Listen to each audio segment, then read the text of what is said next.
You are performing this repair at your own risk. You cannot be held responsible for any injuries to yourself or damages done to your device while attempting a repair.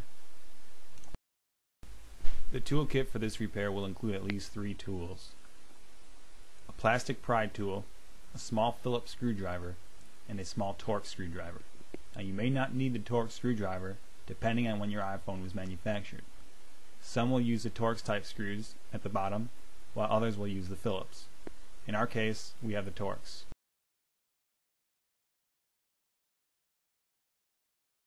First thing we're going to want to do is power down our device.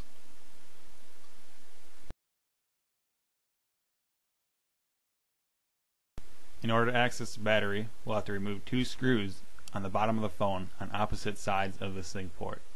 Now, these are either going to be Phillips or Torx, as mentioned before.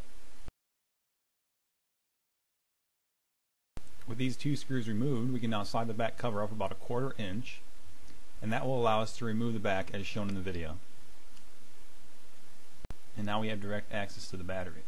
We'll need to remove 1 Phillips screw, pop up the connection, and free the battery from its adhesive. Now we'll take our Phillips screwdriver, remove that 1 screw, which is securing the battery's plug to the logic board. Now we can take our plastic non-conductive pry tool and we'll gently unplug the battery from the logic board.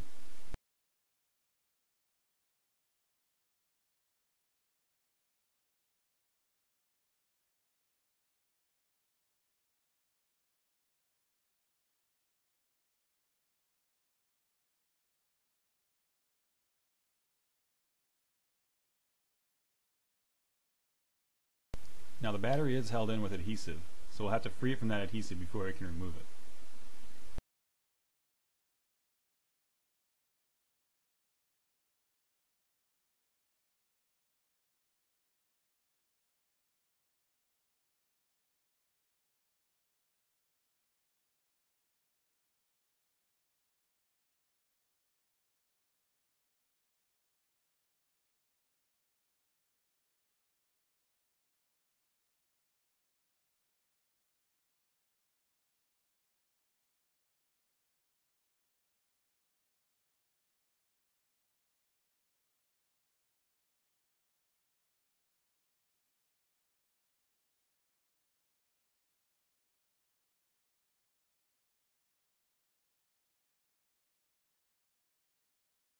And from this point on, we'll just work backwards. We'll reinstall our new battery, plug it into the logic board, carefully, reinsert our small Phillips screw, put our back cover on, reinsert the 2 screws near the bottom of the sync port, and we have successfully replaced our battery.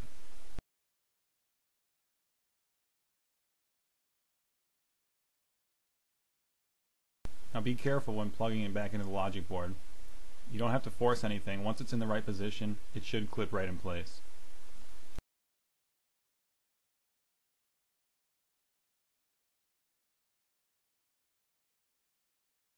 Now at this point, we'll reinsert our small Phillips screw to secure that plug in its place.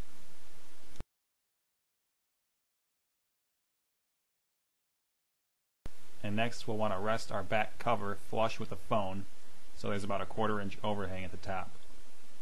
And now we can slide that down to lock the tabs in place.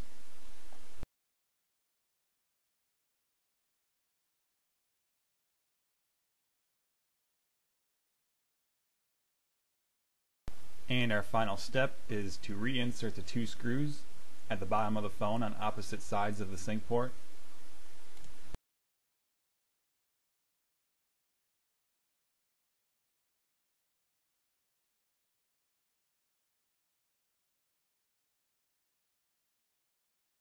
And finally, we go ahead and power on our phone.